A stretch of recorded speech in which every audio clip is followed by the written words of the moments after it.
और पैनल की जाने फौरन चलते हैं। सलमान, एक चीज जो मैं आपसे लाजमी ये पूछना चाहूंगा और वो ये, हाँ, रिपब्लिकन रहनुमा साजिद तारड़ भी हमें ज्वाइन कर चुके हैं। साजिद साहब, बहुत शुक्रिया। बिफोर कमिंग टू यू, मैं अपने नुमाइंदे खुसूसी सलमान से भी बात करूंगा। Now Salman, the thing is के एक चीज की बात हुई, आदिल भाई ने बात की थी एक्सपेंशनिस्ट अप्रोच की।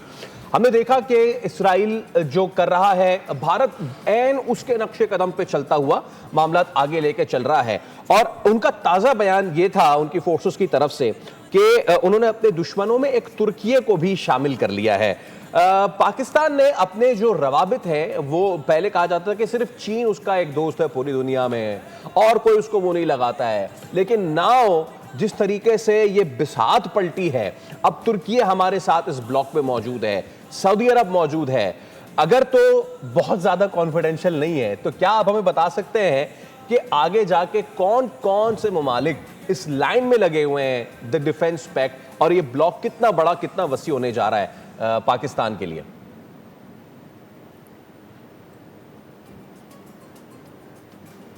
सलमान जी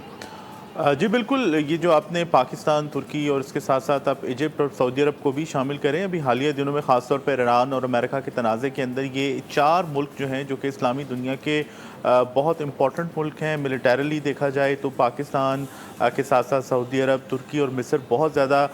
एक पावरफुल स्ट्रॉन्ग आर्मीज़ रखते हैं, बहुत पावरफुल नेवीज़ रखते हैं, बहुत पावरफुल एयर फोर्सेस रखते हैं। तो इन चारों ममालिक का एक्टिव होना और एक जो मुस्लिम नेटो की बात होती है, उसका एक इब्तदाई खाका हमें इन 4 मुल्कों से नज़र आता है, एक खाका बनता दिखाई देता है। लेकिन अभी इसमें कॉन्फिडेंशियल तो मेरा ख्याल है शायद इतना नहीं है, लेकिन अभी ये बहुत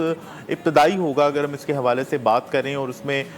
शामिल करें। लोग कहते हैं, कहा जाता है, बात होती भी है मुख्तलिफ प्लेटफॉर्म्स के ऊपर कि इसके अंदर मुमकिन तौर पर एक आध गल्फ़ कंट्री, गालिबन क़तर जो है वो शामिल हो सकता है। और इसके अलावा आप जानते हैं कि हमारे मशरक़ बईद के जो 2 बड़े इस्लामी ममालिक हैं, ख़ास तौर पर इंडोनेशिया जो कोई मुस्लिम पॉपुलेशन के हवाले से बहुत बड़ा मुल्क है और मिलिटरीली भी बहुत स्ट्रॉन्ग मुल्क है, तो इन ममालिक के ऊपर मुश्तमिल एक इत्तेहाद जो है वो वजूद में आ सकता है, जिसका मकसद मुस्लिम ममालिक को एक प्रोटेक्शन देना। और उसमें पाकिस्तान ज़ाहिर है एक न्यूक्लियर मुल्क होने के नाते एक न्यूक्लियर अम्ब्रेला जो है वो भी प्रोवाइड कर सकता है। लेकिन ये बहुत ज़्यादा इब्तदाई मामला है, इसके ऊपर शायद बिहाइंड द डोर्स कुछ काम हो रहा हो, लेकिन अभी ये मामला उस तरह से ओपन नहीं है। लेकिन जिस तरह से हमारे दोस्त या हमारे साथी पैनलिस्ट बात पहले भी कर रहे थे, असल मामला ये है कि इस तमाम सिनेरियो के बाद, मार्का हक के बाद,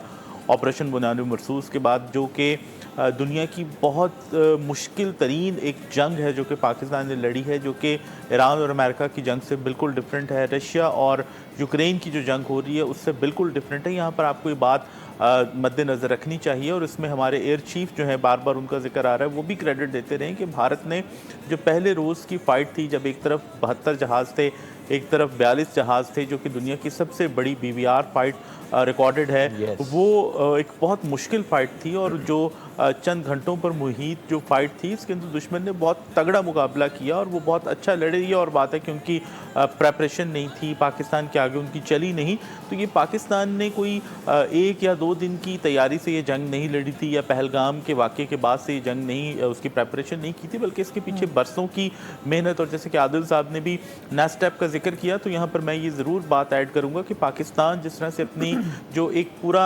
इकोसिस्टम जो है पाकिस्तान ने बिल्डअप किया है, जिसके अंदर वेपन से लेके, कॉन्सेप्ट से लेके,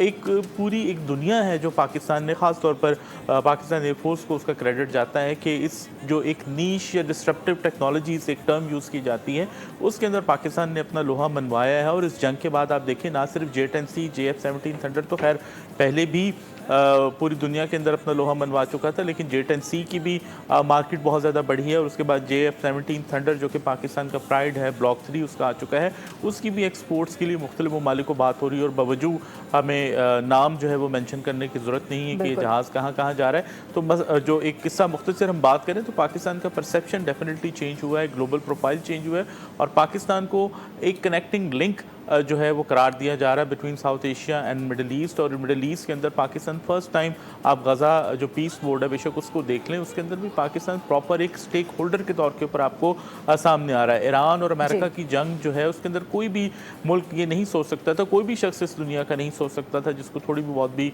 जियोपॉलिटिक्स